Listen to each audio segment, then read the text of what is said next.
안녕하세요. 영선배입니다. 오늘은 위대한 기업에 투자하라는 책의 리뷰를 잠시 진행해 보도록 하겠습니다. 한글 제목이 엄청나게 멋있는데요. 영어의 원문 제목은 Common Stocks and Uncommon Profit, 직역하면 보통주와 특별한 이익 정도로 번역될 듯한데요. 한글로 번역된 제목은 정말 잘 뽑은 것 같습니다. 호기심이 엄청 자극되는데 위대한 기업이란 도대체 뭘까요? 필립 피셔는 벤자민 그레이엄과 함께 현대 투자 이론을 개척한 인물이라고 합니다.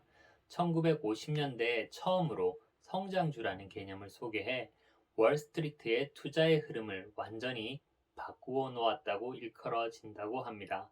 이 책은 작년에 읽었는데 엄청 몰입하여 읽었던 책입니다. 굉장히 좋은 책이고 일찍 읽지 못해서 아쉽다는 생각이 많이 들었습니다. 영선배 핵꿀팁 지금부터 시작하도록 하겠습니다.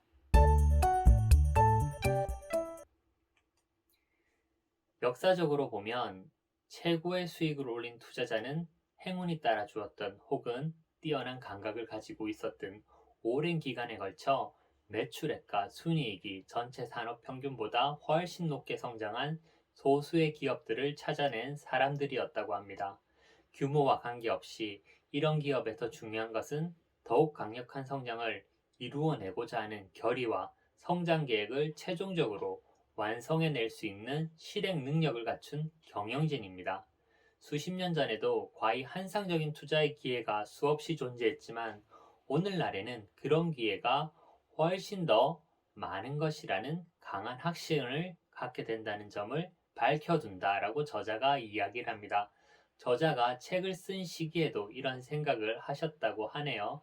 아주 오래전에 쓰여진 책인데 기회는 항상 있는데 단지 우리가 발견 못한 것일 뿐이겠죠. 대부분의 개인 투자자들은 투자 수익을 극대화하는 데 필요한 충분한 요소를 가진 입장이 아니라는 점을 알고 있다. 하지만 그렇다 하더라도 자신에게 필요한 것이 무엇이며 왜 필요한지에 대한 철저한 이해는 있어야 한다고 생각한다고 저자는 이야기합니다. 진정으로 위대한 기업의 경우에는 거의 대부분의 정보들이 너무나 명백하게 눈에 보인다. 그래서 투자 대상을 찾는데 어느 정도의 경험이 있는 투자자라면 이런 기업에 조금 더 관심을 기울여서 다음 단계에 탐색을 밟아야겠다고 판단할 수 있을 것이라고 저자는 이야기합니다. 투자자들이 마음속으로 새겨야 할 15가지의 포인트가 있다고 저자는 이야기합니다. 이 책의 가장 핵심적인 이야기이죠. 물론 15가지 포인트 가운데 몇 가지 정도는 완벽하게 충족시키지 못하는 기업이라고 하더라도 투자 수익을 올려줄 수 있습니다. 하지만 여러 가지를 제대로 충족하지 못한다면 저자가 정의한 투자할 만한 가치 있는 기업에는 들어가지 못할 것입니다. 그 15가지를 지금 소개해 드리겠습니다. 첫 번째, 적어도 향후 몇 년간 매출액이 상당히 늘어날 수 있는 충분한 시장 잠재력을 가진 제품이나 서비스를 가지고 있는가? 두 번째, 최고의 경영진은 현재의 매력적인 성장 잠재력을 가진 제품 생산 라인이 더 이상 확대되기 어려워졌을 때에도 회사 전체 매출액을 추가로 늘릴 수 있는 신제품이나 신기술을 개발하고자 하는 결의를 가졌는가? 그리고 세 번째, 기업의 연구개발 노력은 회사의 규모를 감안할 때 얼마나 생산적인가? 그리고 네 번째, 회사가 평균 수준 이상의 영업 조직을 가지고 있는가? 다섯 번째, 영업이익률은 충분히 거두고 있는가? 여섯 번째, 영업이익률 개선을 위해 무엇을 하고 있는가? 그리고 일곱 번째는 돋보이는 노사관계를 갖고 있는가? 여덟 번째, 임원들 간에는 훌륭한 관계가 유지되고 있는가? 아홉 번째, 두터운 기업 경영진을 갖고 있는가? 열 번째, 원가 분석과 회계 관리 능력이 얼마나 우수한가? 11번째, 해당 업종에서 아주 특별한 의미를 지니는 별도의 사업 부분을 갖고 있으며 이는 경쟁 업체에 비해서 얼마나 뛰어난 기업인지를 알려주는 중요한 단서를 제공하고 있는가? 12번째, 이익을 바라보는 시각이 단기적인지 아니면 장기적인지를 봐야 합니다. 13번째, 성장에 필요한 자금 조달을 위하여 가까운 장래에 증자를 할 계획이 있는지를 봐야 되고요. 이로 인해 현재의 주주가 누리는 이익의 상당 부분이 희석될 가능성은 없는지를 살펴봐야 합니다. 그리고 14번째는 경영진은 모든 것이 순조로울 때 투자자들과 자유롭게 대화하지만 혹시나 문제가 발생하거나 실망스러운 일이 벌어졌을 때는 입을 꾹 다물고 있지 않는가를 봐야 한다고 합니다. 그리고 마지막 15번째는 의문의 여지가 없을 정도로 진실한 최고의 경영진을 가지고 있는가. 이렇게 15가지의 사항을 체크해야 된다고 이야기를 합니다. 저자가 관찰해 본 결과 저평가된 주식이 정당한 대접을 받기까지 걸리는 시간은 매우 길다고 합니다. 예를 들어 5년이라는 시간이 걸린다고 하면 회계학적, 통계학적 분석에 아주 능숙한 투자자가 이 기간 동안 투자 수익률을 올린다 하여도 그 금액은 합리적 투자자가 탁월한 성장 기업에 투자해서 얻을 수 있는 투자 수익에 비하며 매우 적다라고 합니다. 어떤 주식을 사든 주식 투자의 가장 큰 목적은 장기적으로 최대 수익을 올리는 것입니다. 향후 수십 년간에 걸쳐 주당 순이익이 폭발적으로 성장할 수 있는 주식을 어떻게 찾아낼 것인가를 아는 것이 성공적인 투자의 핵심입니다. 전통적인 방식에 따른 단기적인 경제 전망이 적절한 매수 타이밍을 결정하는 올바른 방법이 아니라면 과연 매수 타이밍은 어떻게 잡아야 할까요? 그 답은 성장주 그 자체의 본질적인 성격에서 찾아야 된다고 저자는 이야기합니다. 투자자는 어려움이 지속되는 것이 아니라 일시적이라는 것을 철저하게 확신하고 있어야 됩니다.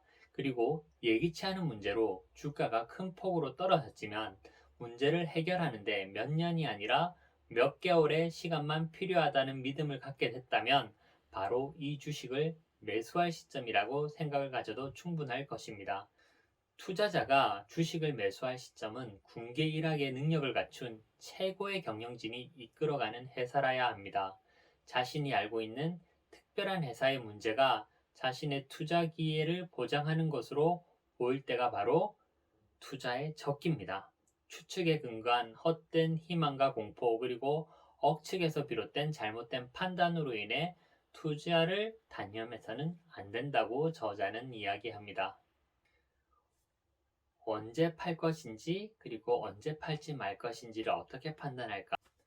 첫째, 처음 주식을 매수할 때 실수를 저질렀고 또 투자한 회사가 가지고 있다고 믿었던 우수한 점이 자세히 살펴볼수록 훨씬 덜 하다는 사실이 갈수록 명백해질 때 주식을 팔아야 합니다.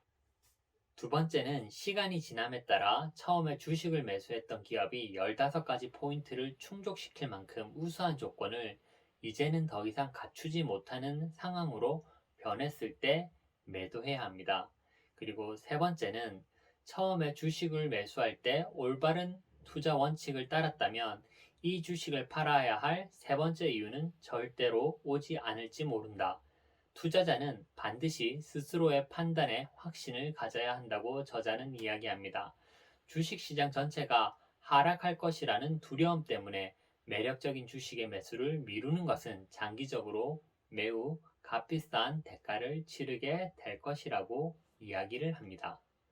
약세장이 임박했다는 이유만으로 빼어난 성과를 보여주고 있는 주식을 팔아서는 절대로 안 되는 더욱 중요한 이유는 매수한 기업이 정말로 올바른 기업이라면 다음 강세장에서는 틀림없이 이전에 기록한 고점을 넘어서는 신고가를 기록할 것입니다. 그런데 이런 주식을 팔았다면 도로 언제 매수해야 될지 우리가 어떻게 알 수 있을까요? 알 수 없기 때문에 주식의 매도는 신중해야 됩니다. 정말로 중요한 문제는 주식의 향후 가치가 어떻게 될 것인지를 객관적으로 바라보는 것입니다. 모든 개인에게는 인간의 수명이라는 한계가 있습니다. 그러나 인간의 욕망은 무한하고 시장은 무궁무진한 바로 지금과 같은 시대에 기업의 성장은 인간의 수명과 같은 한계를 갖고 있지 않습니다.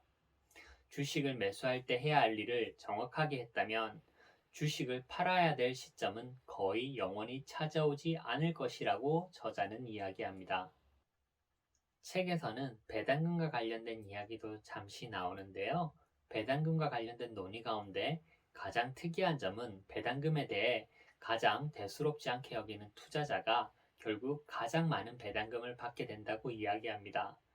5년이나 10년 이상의 기간을 놓고 보면 배당금을 가장 많이 주는 기업은 배당률이 높은 기업이 아니라 오히려 배당률이 낮은 기업이다.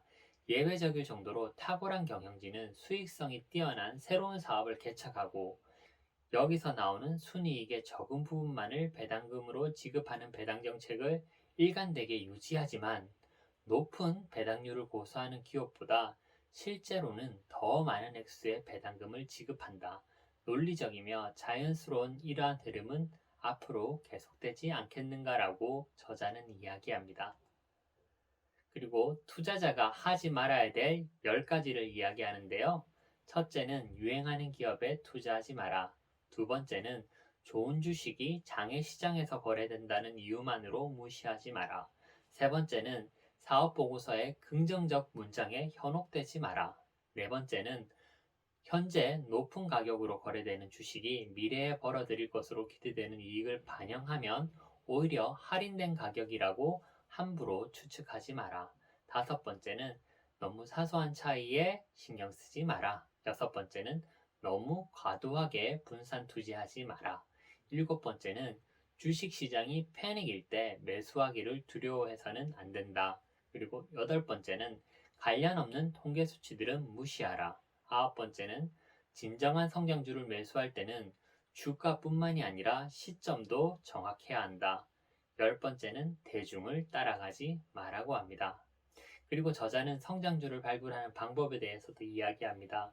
어떤 회사에 내 귀중한 시간을 투입할 것이며 어떤 회사는 무시할 것인가를 판단해야 하는데 제출된 사업 계획서 등을 빨리 훑어보면서 핵심적인 사항들을 체크해 본 뒤 내가 정한 15가지 포인트에 얼마나 근접하는지를 염두에 두고 사실 수집 작업을 열심히 진행해야 됩니다.